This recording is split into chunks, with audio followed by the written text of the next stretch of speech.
যে আপনাকে যদি রাহুল গান্ধীকে পছন্দ না হয়, আপনাকে অতি অবশ্যই নরেন্দ্র মোদীকে বেছে নিতে হবে।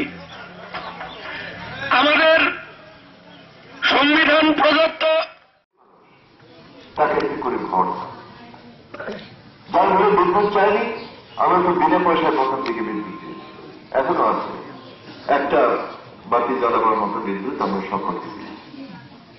যেখানে পানীয় জলের ব্যবস্থা হয়নি, পানীয় জল পৌঁছা, রাস্তা নেই, রাস্তা করো। আর যেটা সবচেয়ে বেশি করো সেটা হচ্ছে শিক্ষা, স্কুল করে দাও, যাতে কোনো বাচ্চা বলতে না পারে দূরে স্কুলে যেতে হবে। এরকম না, বাড়ির কাছে স্কুল থাকে। এখন যার পরিবারের মধ্যেই সিনিয়র বেসিক স্কুল, বেশি দূরে যাবার প্রশ্ন নাই।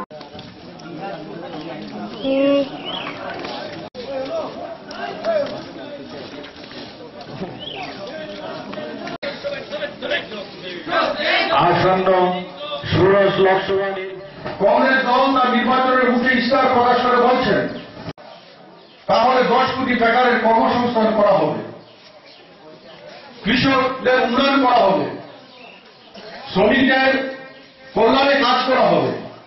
মাথার উপর কোন ছাউনি নেই, যারা রেল স্টেশনে সারা জীবনটা কেটে যেতে যাতে যে বেসরকারীকরণের ফলে মূল্য বৃদ্ধি নিয়ন্ত্রণ হবে। আমরা দেখছি আকাশ ছোঁয়া মূল্য বৃদ্ধি হয়ে গেছে, জিনিসপত্রের দাম দিনের পর দিন বাড়ছে, আর টাকার দাম দিনের পর দিন নিচের দিকে যাচ্ছে। আমাদের স্বাধীনতার সময় আমাদের দেশের এই দুটি শক্তির লড়াইয়ের মধ্যে তৃতীয় কোন শক্তি কিন্তু ভারতবর্ষে উপস্থাপিত হয়নি।